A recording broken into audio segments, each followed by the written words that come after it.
Hey, we're excited about the opener. The New York Football Giants at their place, Super Bowl champions. Obviously, we know the challenges. They're a great organization, an outstanding football team for a long, long time. We respect their coaches, we respect their players, but we're excited about the challenge. Jerry was saying yesterday that when both of you found out, both of you kind of got chills, and you were talking about the motivational aspect of it. Does having a game like that initially against a team that won the title, knocked you out of the playoffs in the final game, is that something that helps during an off-season to focus and motivate? Well, I think all of our players and coaches are motivated to be the best we can be in the 2012 season. So that goes without saying, regardless of who the opponent is in week one. But I know as a coach, when you're talking to your team, it's easy to say, hey, on Wednesday night in that first week of September, we're going to New York to play the world champions. And if that doesn't get your attention as a coach, as a player, and everybody in our organization to be the best we can be each and every day, I don't know what does. How does that Wednesday night change the schedule? I mean, clearly before that, I mean, it's an early game before the week, and then I guess afterwards you get a little time off to regroup again. Well, I think what you do prior to the game is you try to get yourself on a normal schedule. So we'll start our previous week on Wednesday. We'll make sure that we make the accommodations to do that so the players get into a normal rhythm leading up to a ball game. And then afterwards, it does make it a little bit different.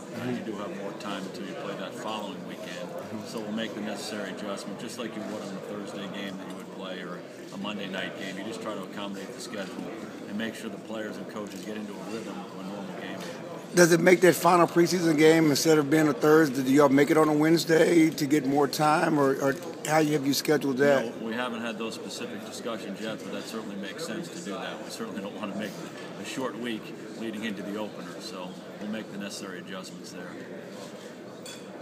A few weeks ago, you talked about entering free agency, the importance of trying to take care of as many needs as possible so you can draft purely.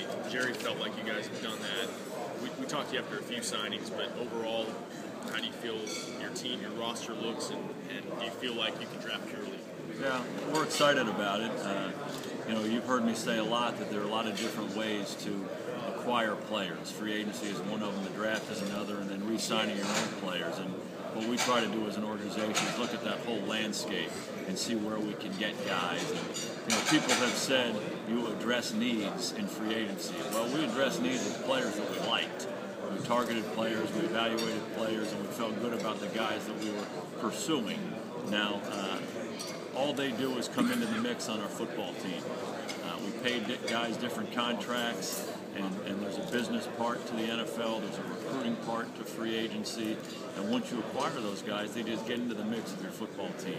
We wanted to create competition throughout our team. We feel like we did that with guys that we really liked, the right kind of guys who have some talent and some upside, guys that we think help our team now and going forward.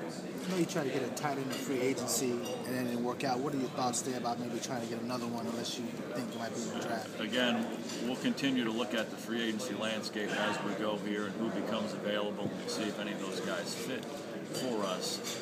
Sometimes there's a feeling that free agency is those first 3 days. Well, free agency goes on and on and on and on. So I think teams will make moves, and we have to be open to not only tight ends but any position where we feel like the guy might help our football team. And we'll continue to do that right up to the draft. After the draft, as you know, a lot of times players get drafted, and then there are some moves that teams make after the draft because of who they drafted. So we'll look at that landscape as well. Can you talk about the two guards you signed and what you, I guess, lacked last season up front and what they bring, what you like about them and what they bring to the table? As you guys know, we made some difficult moves for our franchise prior to last season.